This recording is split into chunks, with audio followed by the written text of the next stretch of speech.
Artists, today you are going to start a name project. You're going to be using some ink and some art sticks to create this project. It can be done with any type of a material that will blend well. You could use oil pastels, you could use crayon, you could use colored pencils, but I like to use these art sticks. The very first thing that you need to do is you need to plan out how your name is going to fit. I'm going to use my last name, and you're probably going to be using your first name, but you need to kind of plan out how many letters your last name has. So Dekett, D-E-K-E-T-T. So I've got 6 letters. So if I wanted to plan where the center of my name is, so D-E-K-E-T-T, that K is going to be pretty much where the center is. So I can lightly sketch that K in the center, and I don't have to worry about how fancy the letters look right now because this is just a plan.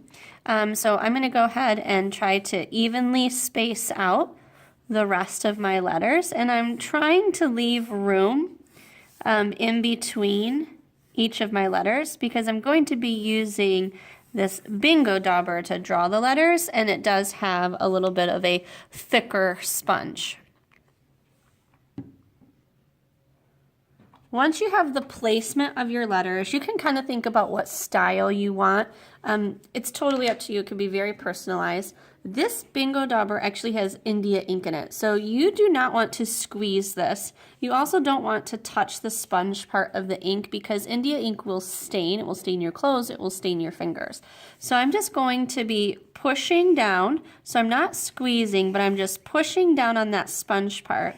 And I am just kind of following it, and I don't have to follow perfectly. I'm just kind of following the outline of where my letters should be.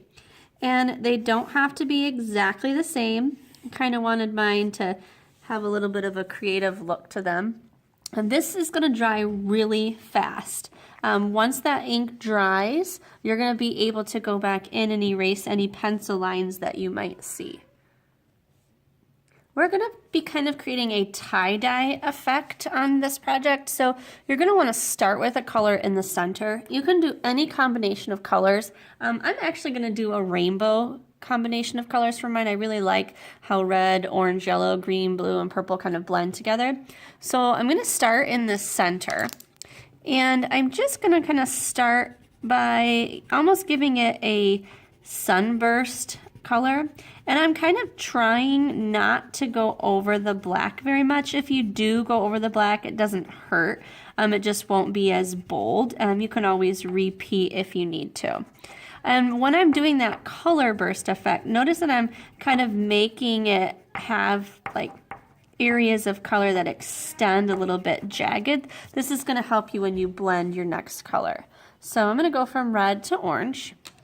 So I'm going to take this color stick, and I'm going to actually kind of blend right into that red. So I'm going to touch on the red a little bit. You can kind of see where that color went over the black. Not a big deal. Like I said, we can go over the black again before we are finished. And I'm actually adding color right on top of that red to kind of help me blend while I'm actually extending everything else. So when I extend, I'm trying to kind of make it look a little bit jagged. And I'm going to just go over top of this black a little bit so you can see what happens. You can still see your name. So if it bothers you to try to stay in, you can still see your name, and you'll have a chance to go back over it when you're ready. So now that I've got my orange added, I can then go back in and add my yellow. So same thing. I'm just overlapping the color that I just put on. So I'm going right over top of some of that yellow. And I'm extending it in a sunburst pattern where those jagged edges just kind of extend. And I'm going to repeat this process the whole way out. And I'm pushing kind of hard so that I can see that nice bold color happening. So I'm going to pause and catch up. Once you have finished adding your color burst to your project, if your color went right over top of your original inking of your letters, you can now go right back over it. Just remember, you do not squeeze the bottle. All you need to do is push and that ink will come right out. And it will help you make your letters kind of stick out a little bit more against your colored background. Remember that ink will dry relatively quickly.